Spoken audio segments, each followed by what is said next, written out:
And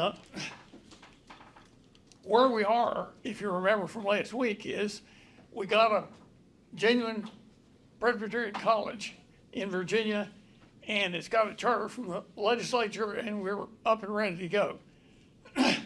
Now that's 1783, and if we want to know where we want to go, we have to back up a little bit. And this is, what's on the screen is also in your little handout about page 6 someplace, but it's the same thing. This is where about 20 men who are residents in Prince Edward County want the newly formed state of Virginia to go. And they have two things down, which I have blown up, obviously. But they have two goals, and these men include practically everybody, if not everybody, who was on the Hampden-Sydney board. The overlap is huge.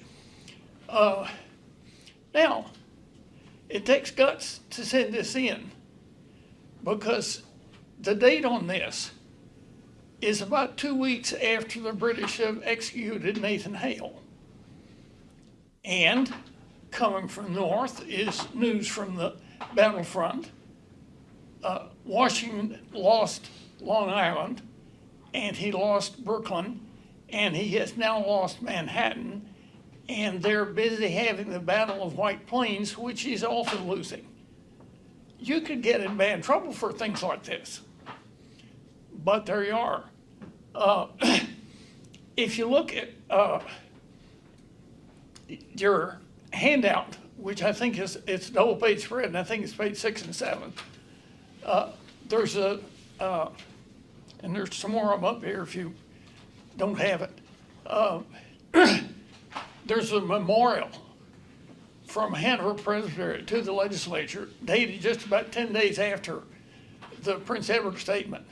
And it's 2 pages of densely reasoned discussion of why there should not be an established church in Virginia now that we're free to run it ourselves.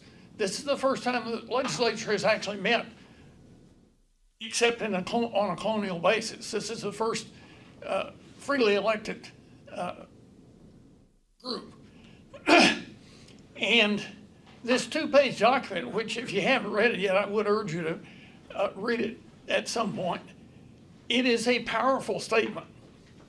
And in fact, it is so powerful a statement that the legislature decided they got to do something about it. They can't just ignore it. So they created a Religious Issues Committee. Okay, thank you. And referred this to the Religious Issues Committee and made Thomas Jefferson the chairman of the committee because he's well known for being left-wing and will be nice to these people. Then the rest of the committee is appointed, of course, and they're all Anglicans. And they want the church established, and they do not want any cockamamie legislation like this going through. So they report that this should be held over until next year. And it is. I mean, it goes away. The next year, the Presbytery sends it back again, and the committee considers it again, and again holds it over until next year. And for 9 years, nothing happens to this memorial. But you get to 1786, the war is over, the treaties are signed. Not to be too crude about it, but the Anglican Church is falling apart because they're trying to turn themselves into the Episcopal Church, and a lot of Anglicans don't want to do that because they like the term Anglican, and there are all kinds of reasons here, but the Anglican Church is losing influence fast. So they finally think, Jefferson is finally willing to use some of his brownie points to push this through the committee. And he does, and so he writes the what is also in your handout, the Virginia Statute of Religious Liberty. Okay, 1786, we have won the war, we have gotten rid of established religion. What do we do next? This is great. we're on top of the world here. Well, the faculty, with some exceptions that I'll get to, the faculty is ordained Presbyterian preachers, okay? There's 3 of them, and that's who's doing all the instruction here. So where do you think they are going to want to go at a Presbyterian college that has just been released in a state that only has 3 Presbyterian churches but can now have any number it wants to have? Well, we're going to train gung-ho young Presbyterian preachers. That's what we're going to do. And we're going to spread them out fast enough to put new churches all over the state. And so they go to work on that. Now, if you look at the Hampden-Sydney curriculum of 1784, which is in there about 3 pages from the end, this is the one that the board put together in order to be able to issue diplomas. These are the degree standards. We never had degree standards before because we couldn't issue a degree. Now we got to have degree standards, and this is it. And if you look at that, it looks like a decent list. I mean, 3 centuries out of date, but ignoring that, it looks like a decent list of things people ought to know about to graduate. But if you look closely at the wording, it says students should be acquainted with. You see that again and again? Acquainted with this, acquainted with that, acquainted with a third thing. That's a soft, squishy, slightly greasy term. That means if you're on the faculty, you got to teach this subject, but the question is whether you're going to stay up close friends with it just long enough to take hands, or whether you're going to hang around long enough to see what brand of underwear it has on. The board probably was thinking in the underwear sense, and the faculty seem to have, and there's no evidence for this, it's just what happens later is probably a remedy, okay? The faculty seems to squish these courses down by just becoming acquainted at the handshake level, which gives them time for the faculty to do private instruction in theology, which is this is a package that is set up as a permissible faculty activity. And what we're going to do here is give the students enough of everything to get a degree, but at the same time, on the side, the ones that are interested in the ministry are going to be given a year and a half, maybe even 2 years worth of theology. They're going to be ready to be ordained by the Presbyterian Church the day they walk away from Hampden-Sydney with a diploma. And so there. And so they start on this, and I don't know how squishy they are, but I'm suspicious. But they don't have everybody, okay? They have, the pre-ministerial group is about half the student body. The other half of the student body has a bunch of people in it who are not exactly hostile to religion, but they don't care anything about it. I mean, the big nothing. I don't want to do this. And their courses are being softened up just like everybody else's are, which means they don't have very much to do. And the pre-ministerial students still have a bunch to do because they're taking these black market courses on the side, all right?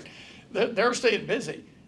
But the other students with nothing to do and no extracurriculars, and that is very true of Hampden-Sydney at the time, start picking on them. This is, I don't like what you're doing anyway, and let's get out here and rub your nose in the dirt or this sort of thing.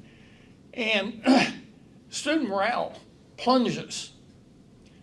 And the college is very tense about this because they need to have the students united behind the college because the faculty's not. They're having huge faculty turnover.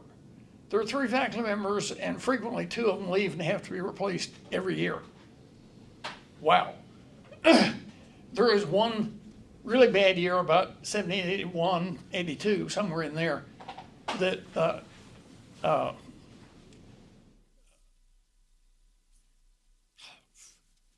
John Blair Smith, who is the president, of course, and he's still on the payroll, but there's nobody else. And he has to teach himself every course in the collegiate level. Now, there were a couple of tutors who do the remedial stuff, okay? But if there's a college course being taught at Hampden-Sydney, he's teaching it. And this is not a situation that you can maintain, all right? So we got a faculty morale problem, and we also got a student morale problem. And we have to do something about this. The student morale problem by the late 1790s turns into a vandalism problem. And there's already a problem here in that every time you have a war and send a lot of young men off to be in the Army, they can't become daddies. And there is a birth dearth starting at the beginning of the war and ending at the end of the war. And if you think of Hampden-Sydney's desired crowd as being between 15 and 18 years old, then you gotta take the year the war started, 1775, and add 15 years to it, which gets you 1790, which is about when you're gonna see at least a little bit of trouble recruiting students. It's not over until the guys in the Army come home, which in this case is about 1782, and you got to worry about people up to about age 18, so 82 and 19 is 1800. So the whole decade of the 1790s, Hampden-Sydney is at least a little bit short on students. And recruiting is a problem, and you worry about finances because all of this is paid for by tuition, and that you get, well, I guess administrative morale problems as well as student and faculty morale problems. But things get better when you get into the 1800s, in the 19th century. Get more students back, still have a problem with ill will between the pre-ministerial students and the other group. And I should point out here that Hampden-Sydney had a provision in its rules that you didn't have to take a full load, but then of course you weren't going to get a degree. You didn't have to take a full load if you just wanted to come and take science courses. It's as if they had a BS in there 100 years early. And a bunch of people were coming to take science courses because things are changing like crazy in science right now, 1800, 1805, 1810, physics and chemistry are both going crazy. And I think this is really neat, and I'd like to come do that. And so the college had quite a few people who were taking a severely reduced load so they could take the one natural philosophy course that was being offered or something like that. And this was the amount of time on these people's hands was making morale problems with respect to the pre-ministerial students. And the board, which did all of the disciplinary work, was unwilling to expel anybody because if you expel them, they aren't going to pay tuition anymore, and we already are in the hole. So they didn't expel anybody until, fortunately, in 1806, a student not only fired a pistol on the college campus, okay, but when he was reproved for this by an officer of the college, apparently, and this, you got to translate this in the board minutes, but he apparently told the board officer to put it where the sun don't shine. And the board met to consider this, and about half for shooting a pistol on campus and about half for the sun don't shine remark, they expelled him. And it was the first person who had ever been expelled. And that helped a little bit. On the other hand, firing a revolver, or sorry, not a revolver, but a pistol on campus is like a pretty bad bit of behavior.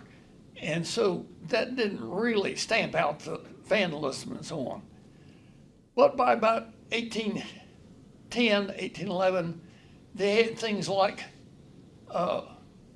people carrying armloads of logs for the fire to heat the rooms up to the third floor of the old college and opening the window and throwing the logs out on people as they came up to the to get in the building. And not clear whether they had any injuries, but they certainly could have had severe injuries. And this is the level of vandalism that they really want to get rid of. And they still can't bring themselves to expel anybody, but they're trying as hard as they can if you limit yourself to not doing very much. In 1813, they get a group of about, one of the items in the college's bylaws is that you have to eat your meals at the standard time in the college dining room. And you have to stay there after you're finished until everybody's finished. And about 15 students, which was about a quarter of the student body, got up and walked out without giving any reason. And when they were reproached about this afterwards, still refused to give a reason. And at that point, the board met and something changed their mind. They expelled 9 students and suspended 3 more, which is to say it took 12 people out of a student body of about 60. Okay? And all of a sudden, the vandalism stopped. That had a marvelous effect on the student frame of mind. A month later, still 1813, they put in a pledge, which every matriculating student had to sign. And there's a statement, printed statement, that says, I have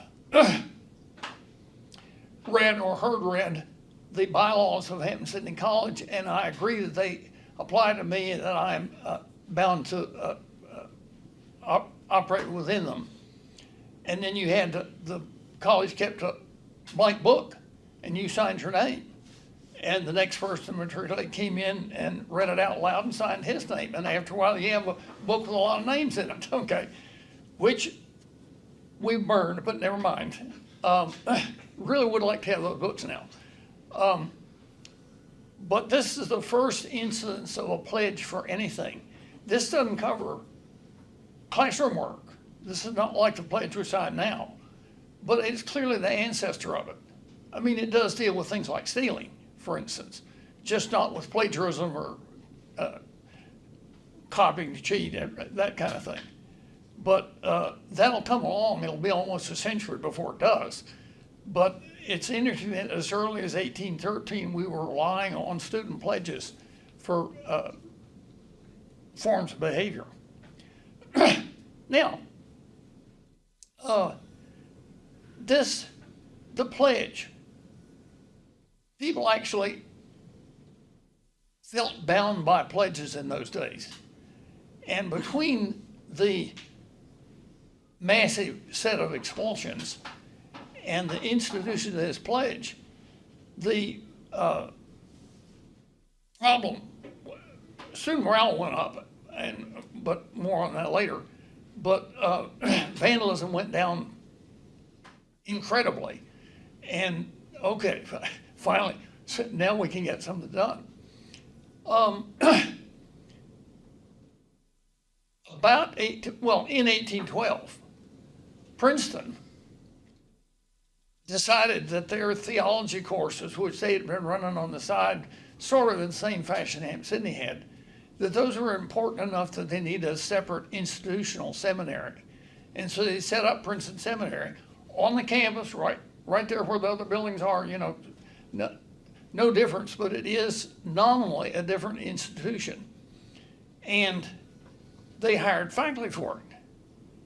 And Hampden noted with interest that the first faculty member Princeton hired for their seminary was a man who had spent 9 years being president of Hampden-Sydney earlier and had only been gone about 5 years.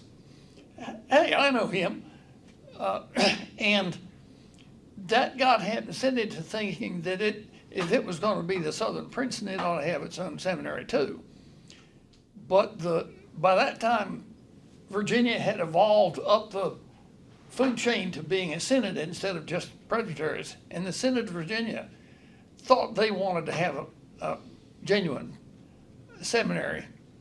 And they were going to start this by taking some synod money and buying a bunch of books to form a theology book collection, which for the time being would be at Hampden-Sydney, because Hampden-Sydney was already running these black market courses, okay? But really, we think we're going to put it at Lexington after a while. But Lexington is not a college yet, which makes things a little funky there. But they're going to be, and we're probably going to put the seminary in Lexington. But in the meantime, Hampden-Sydney can make progress on scheduling courses and things like that if they want to, realizing that this is probably, the rug is probably going to be yanked out from under them any time now. Well, you get about 5 years down the road, and it's clear that Washington Academy is not going anywhere toward being accredited, okay? They are still an academy. Take that. And so the Senate says, well, okay, permanent location for the seminary is at Hampden-Sydney. Okay. And we'll see about, we have to have a separate president and faculty. For the time being, somebody who is an ordained minister can be on the seminary faculty and still teaches English literature courses at Hampden-Sydney. But this is clearly, it's not a permanent arrangement. So here we are at about 1814, 1815, and the Synod bad wants to have a seminary here, but they don't have it. The buildings that are here are the three-story original college, the thing that looks exactly like our present administration building, and a dining hall, which is sitting in the middle of the front yard to Hampden House, and a college hall, which is a auditorium kind of building, very roughly the size of this room, which is used for meetings and chapel and things like that. But if you have any kind of large meeting, that's where it goes. And they have the president's house. And there are a few of the little odds and ends, tool shed kinds of things, but basically that's it. There is no college building south of where the Hampden House is now. In fact, there's the dining hall was about as far south as it's in the front yard, about as far south as Hampden House is now. South of there was nothing. But the board, besides worrying about vandalism, one of the things you had from vandalism is damage to the buildings. And they had been looking at this, and all the buildings are frame and cheaply built, except for the three-story old college. And everything has, in the 40 years they've been running the college, everything has pretty much been kicked to death, okay? There is no building that does not need to be replaced. And in fact, the brick college building sort of needs to be replaced because what they put in was pine stairways, which have had 40 years of use by something like 60 students a year, and the stairways are worn through and are about to collapse, and they're really hard to replace. Okay, yes, hard, but not as hard as building a whole new building. But once you have a problem as bad as that, you think we're going to have to replace everything else, maybe we should really just start over. So the board says, okay, we're gonna have to have a new college building. Things are going, we got rid of the vandalism problem. Uh, we- This is gonna work better from now on. We can't just there's so many little buildings so close together that we can't replace the old buildings that are gonna have to be torn down anyway. We can't replace them with new buildings because there's not room to do it. And you can't tear the old buildings down first because bad as they are, you have absolutely got to use them until the new ones are ready. So they say, okay, that's it. We're gonna build a new campus for the college south of here that is going toward Visakra, which at the time was called Sailor's Ditch. Build a new college.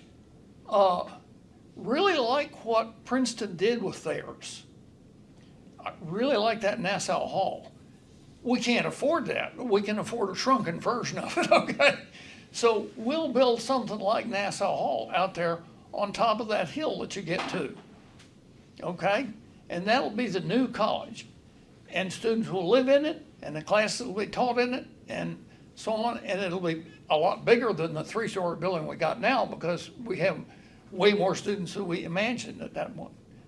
Incidentally, just as a footnote, the second year we were open, 1777, the board, which had no money, added 16 feet to the dining hall in the steward's house. They didn't have money enough to do that, but they couldn't possibly feed everybody if they didn't add 16 feet to the dining hall. Anyway, so we're gonna put up new buildings. That means having serious money. We gotta go out here and raise money. And see what we got here. Should point out this before I go any further. The intense focus on theology at the college had a remarkable effect. The Presbyterian Church in the whole United States has a collective organization called the General Assembly, and it meets once a year, and there's an honorary position, which is you're the moderator of the General Assembly. You have a gavel and you get people to talk or not to talk. But that's the only power you have. This does not enable you to do a cotton picking thing. But every year somebody's elected moderator, and it's a mark of respect. And as the slide says, the first 31 years they had this, a Hampden-Sydney graduate, or sorry, somebody connected with Hampden-Sydney, was moderator 8 times. Our batting average was very good. Now, let's get back to 1815 or thereabouts. Here we are. This is our favorite trustee, James Madison. In 1815, he's still busy being president of the United States. But he's president for 2 terms, 1808 to 1816. Okay? Inauguration Day is not January 20th, but March 4th. So on March 4th, 1817, he moves out of the White House and home to Orange County. Come on. You're not behaving. There we are. That's a nice house, and it's on a nice farm, but it kind of doesn't compare with running the United States of America. And Madison, what follows is my speculation. I got nothing to prove this except an amazing coincidence in calendar dates. You don't have to believe this, all right? But I think about the second week he was home at Montpelier, he got bored. And as somebody who had spent the previous 30 years being a troubleshooter for the federal government, the only thing he's got left to troubleshoot is Hampden-Sydney College. He's still on the board. He's been on it since 1775. Wouldn't leave it until 1820, and he only left then because Jefferson wanted him on the UVA board. So, yeah, there's still this thing he can fix. What are the problems Hampden-Sydney has? Well, they have had problems with student morale, and that's at least partly due to the fact that the science-oriented students don't have enough to do. Yeah, that's not everything, but that's part of the problem. Problem with the faculty is the faculty don't like teaching at Hampden-Sydney. I'm sorry. And the reason for that is that when Hampden-Sydney was set up, they chose a sort of horizontal slice in the student body. And the president would teach the courses that seniors took. And another faculty member would teach all of the courses that the juniors took, and sophomores and so on. And it turns out faculty members don't like being professor of the sophomore class. They want to be professor of mathematics or whatever. And everybody else had done that. Well, most other colleges in the country had done that. We had not. And so people weren't impressed by the pay here, which is easy to not be impressed by. Also didn't like the way that the faculty was organized. And so after a year here, they left. Madison says, look, let's stop this business of the horizontal slice and do vertical slices like everybody else. Mathematics, natural philosophy, history, what have you. And that'll improve faculty morale and will improve student morale as well, because if the person you hire, the next person you hire, is going to be the professor of natural history and chemistry, natural philosophy and chemistry, he can offer more courses. He can keep the little boogers busy longer, doing stuff they're interested in. And it'll be good for the college's intellectual reputation. And knowing that this kind of thing can happen will be good for faculty morale. We'll kill two birds with one stone here. I think he said that to himself, and I think he wrote a letter that said that because there were, in fact, openings on the faculty, and by the end of April, Hampden-Sydney was ready to make an offer to somebody. And there was a problem associated with that.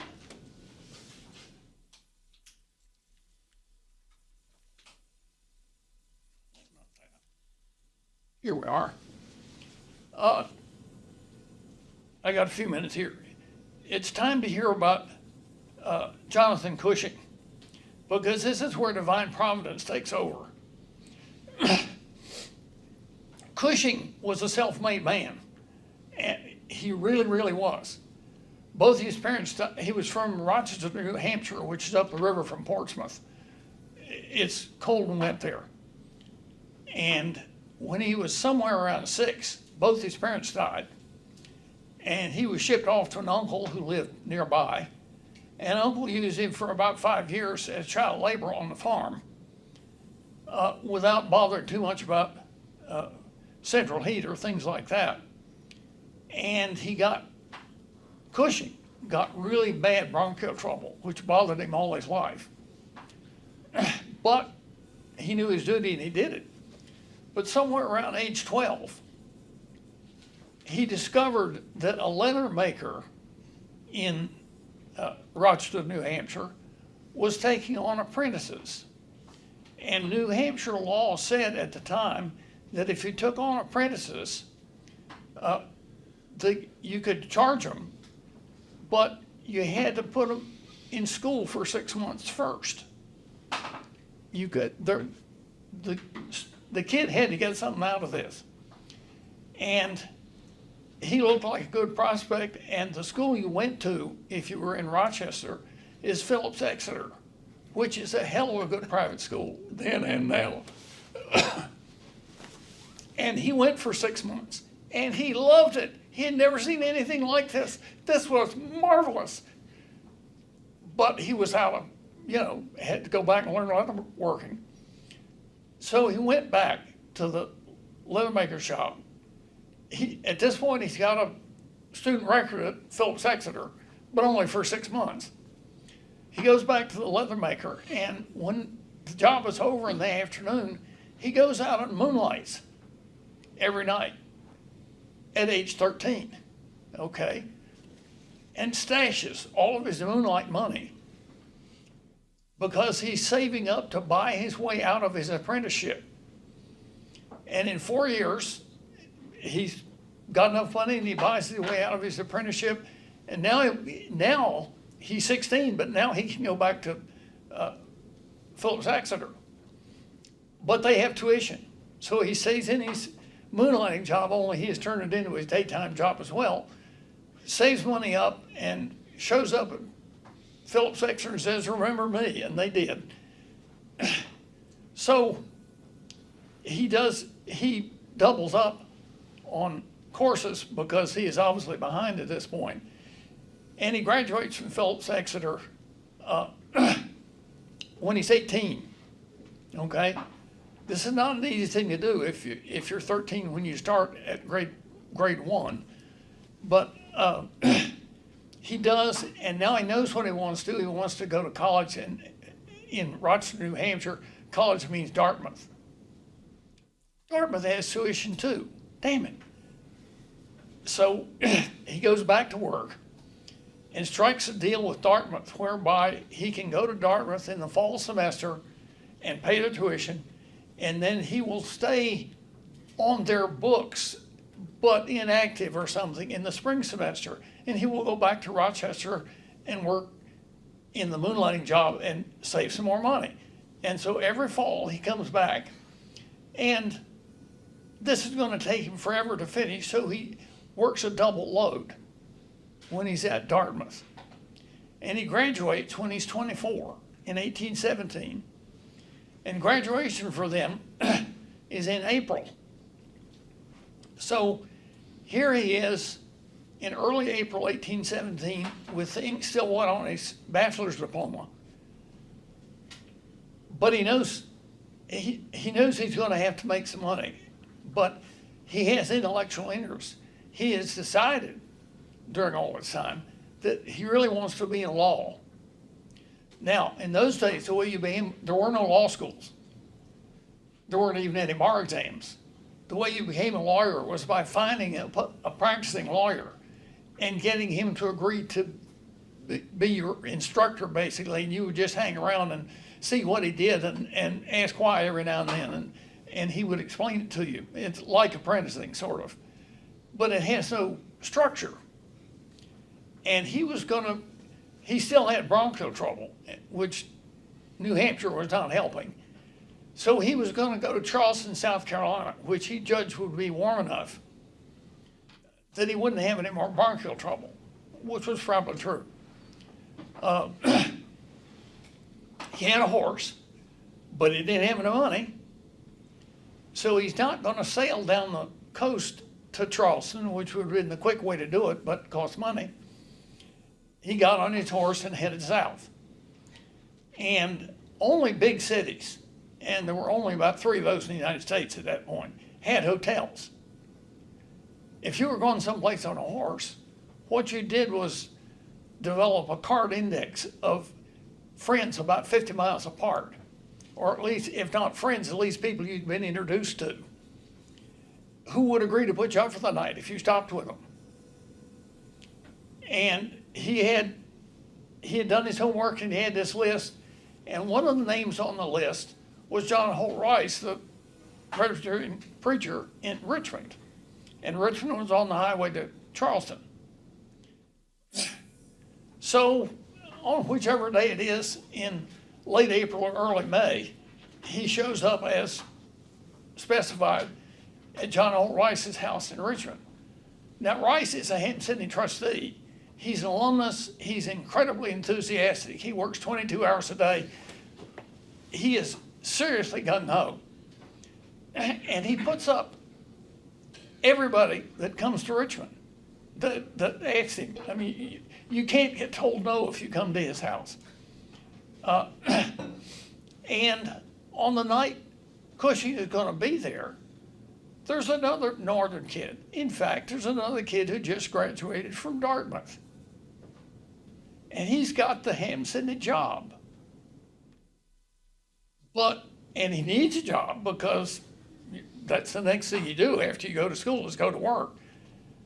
But he is scared to death of trying to teach natural philosophy and chemistry any place. And in particular, Hampden-Sydney has a reasonably good reputation, and he just thinks he can't do that job. So he says to Cushing, Jonathan, why would I go do something else that you take this job? They won't know you from me when you show up there. And Cushing has not been thinking about teaching natural philosophy or chemistry, but he does know this guy, and the guy gives him a pretty good sell. And somewhere in there, John Holt Rice walks in the living room and hears this. And he starts giving the spiel for Hampden-Sydney, which he can do at about 85 words a minute. And by the time the night is over, Cushing has been talked into abandoning Charleston and settling for Hampden-Sydney, which, as everybody knows, is a positive center of warmth in the winter. And your disease will be a lot better here, and it's a great place. So Cushing doesn't mind work. He's got a long history of that. He has had the natural history course, and it was actually pretty interesting. On the other hand, almost every course he took was pretty interesting. But yeah, if I speak 3 pages ahead of him, I can teach his course. So he comes over here. And in those days, Hampden-Sydney had 2 terms, winter and summer. What they did was take the month of May off and the month of October off. And there was a short summer term and a long winter term. And I can't tell whether he got here in time to teach the summer term or not. I think he may have, but the board minutes are curiously vague about that. You don't see him in the board minutes till the fall. And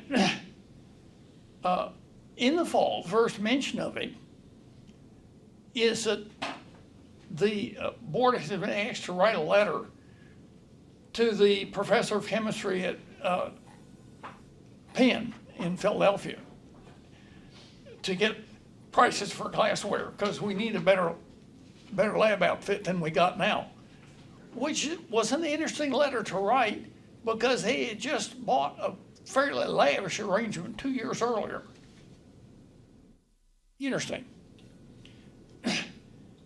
But they do that, and in April of 1818, the then president announces that in the fall, students who are taking chemistry will have to pay an extra $5 fee for being in the chemistry lab, which is to say, and this may or may not be a popular remark, Hampden-Sydney invented the lab fee.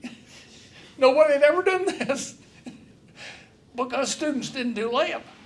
When you took chemistry, there were experiments done, and you needed apparatus, which you only needed 1 person worth. Because what happened was that today we're going to do the Flus's experiment, and I have all this set up on the front desk, and at the beginning of class I will mix things together and stir them, and you will be sitting there with your pen and ink and notepad, and you will take notes on what happens as the reaction proceeds, and I'll talk about it as things happen, and so you'll understand what that reaction's doing. But all chemistry reactions in a teaching environment were demonstrations. None of them were student experiments. Cushing was the first chemist, certainly in the United States, and I think anywhere in the world, to have the idea that chemistry should be taught by having students do their own experiments. And he put this in, and it was hugely popular. He was in no time flat. He became the most popular faculty member. People loved him. And so the second year he was there, at the end of the second year, don't know what his title had been before that, but the board made him professor of chemistry. He was only the fourth person in the United States ever to get the title professor of chemistry. This was a really rare thing to happen. You have to understand that when our 1812 curriculum came out, which you have a copy of, not only did the periodic table not exist, the two-letter symbols didn't exist. You still had to write COPPER for copper. Chemistry had not gone anyplace, and we were requiring everybody to take a semester of it, a term. And interesting. Now, in 1812, we weren't doing it. We were only doing demonstrations. The students didn't get to do it. But by 1818, everybody was doing it. And anyway,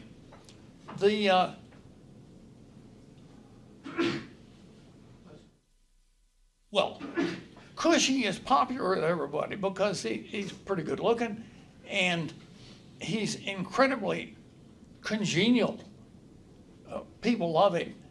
But the rest of the faculty, the ordained Presbyterian ministers, write a few letters around to find out about him. And it turns out, when the letters all get answered, that he is not a member of any denomination in the Christian church.